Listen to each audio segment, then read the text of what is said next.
Yes, and another closely related to that is that you only care about those babies until they're born. Once they're born, you don't care.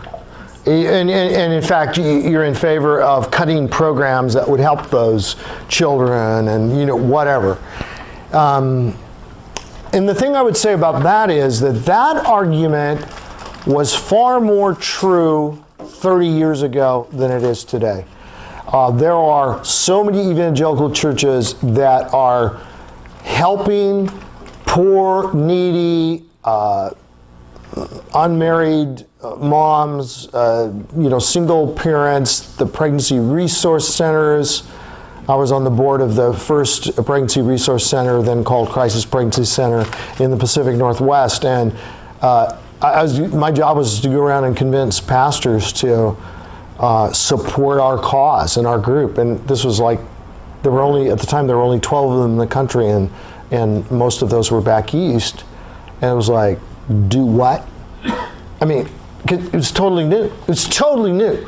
Now you compare that today, where you have thousands of pregnancy centers across the country. Pregnancy centers, and I argue this in one or more of my books, that pregnancy centers are the largest volunteer movement in history. If you take like somebody would say, what's a huge volunteer movement? Like American Cancer Society or March of Dimes, or, what do people volunteer for and, support? Every community has got its own projects. I'm not talking about that, but just on a large scale. If you take the pregnancy resource centers, I don't know, say there's a couple of thousand of those. There's the birthright centers, thousands of those. There's all of the different women's groups, post-abortion counseling groups, the heart groups, this group, that group, the ones that exist, the homes for unwed mothers, and they're put them all together. You don't just have thousands, you don't just have tens of thousands, you have hundreds of thousands of people, and they're not just volunteering like once a year to go door to door for the American Cancer Society.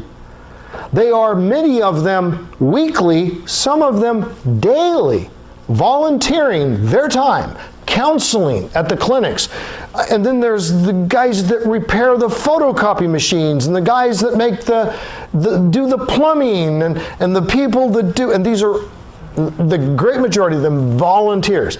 The number of man and woman hours poured into these clinics is unbelievable.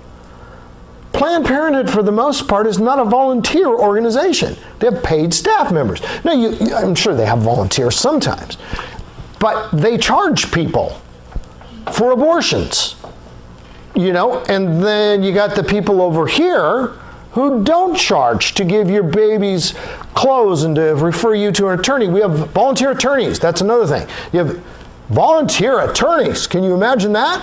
But I mean, they're given their time. I mean, how much are they paid per hour normally? But they're donating their time. If you took the value of their time that they're donating to these pregnancy centers all over the place, doctors, nurses, volunteering, it's a staggering thing. And that's something I think we can really be proud of. And I do get bugged when I hear Christians saying, the problem is, with all the pro-life people out there, we're doing nothing. We're doing nothing to actually help women and kids and all that. I say, I think you're doing nothing. I think if you were doing something, you probably would know about all the rest of us that are doing tons of stuff, plus the donated money for all of these things, and the supporting all of these centers, and all of that. So I think so we still need to do more, obviously. But we also need to get word out about what is being done, because it's spectacularly successful.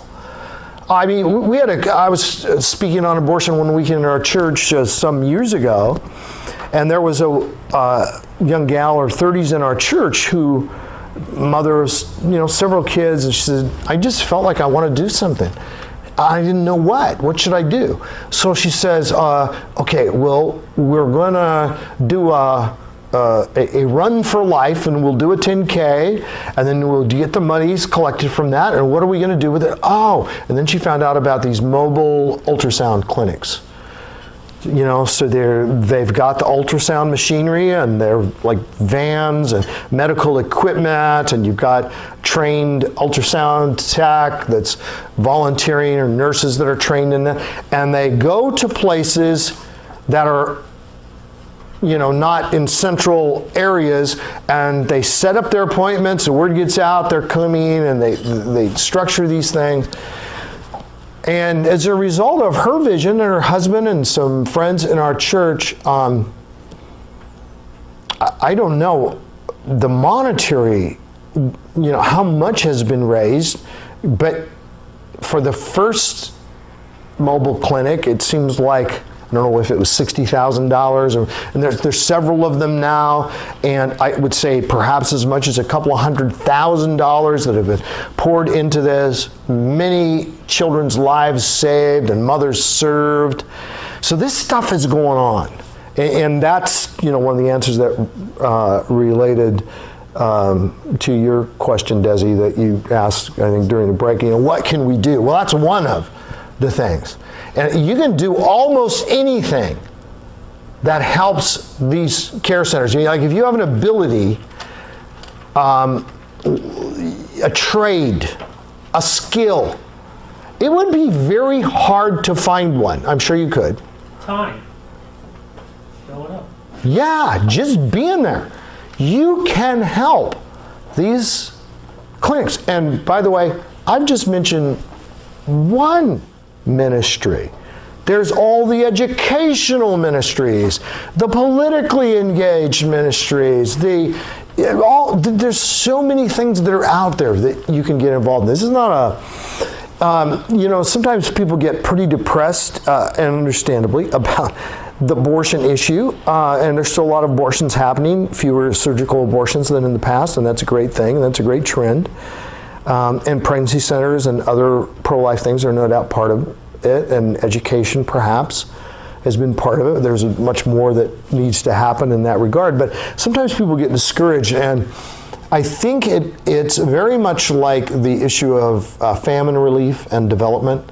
And I saw years ago a poster from World Relief, one of my favorite famine relief and development organizations, and had a picture of a mother and a child in some far-off country, and at the top it said, how do you feed 1 billion hungry people? Now if you just look at that, and then you can say, how do you prevent 1 million abortions every year? Okay. And the answer to both is the same, because how do you feed 1 billion hungry people? Maybe you've seen it before. What does it say down at the bottom? One at a time. How do you prevent 1 million abortions at one at a time?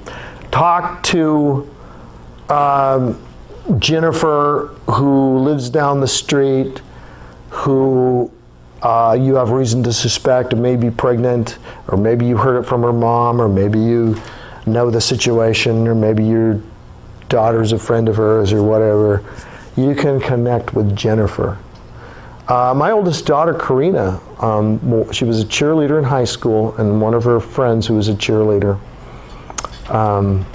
was going to get an abortion, and she tried to talk her out of it, and the girl wouldn't listen, and the girl's mom was going to drive her to the clinic, and Karina felt so deeply about it, she asked if she could go down to the clinic and stand there, in front of the door to give her friend one last chance, to save not just the child's life, but to save herself from the devastation of abortion. And she did it out of love, and she was there, and her friend decided no, she was going to get her abortion anyway, and the mom and the girl walked past her. But if you knew that your neighbor was going to kill their 5-year-old, and it was legal to kill 5-year-olds, might you do something like that? See, how much, I mean, we say that we believe these are children, but do we really believe it? Seriously? Because if we did, don't you think we would do more? That's why we stood in front of abortion clinics and got a lot of pushback from fellow believers saying, what are you doing, you know? Why are you doing this? This is crazy. And it's like, well, really? Do you believe the unborn are human beings? Oh, absolutely. Oh, sure. I'm 100% pro-life. Okay. How old would a child have to be before you would be willing to protect it from being killed? I mean, if you saw the neighbor man beating up his 5-year-old son, would you step in? Well, then what if the neighbor woman is killing an unborn child? If the unborn child is a human being, just like the 5-year-old boy, legality isn't the issue.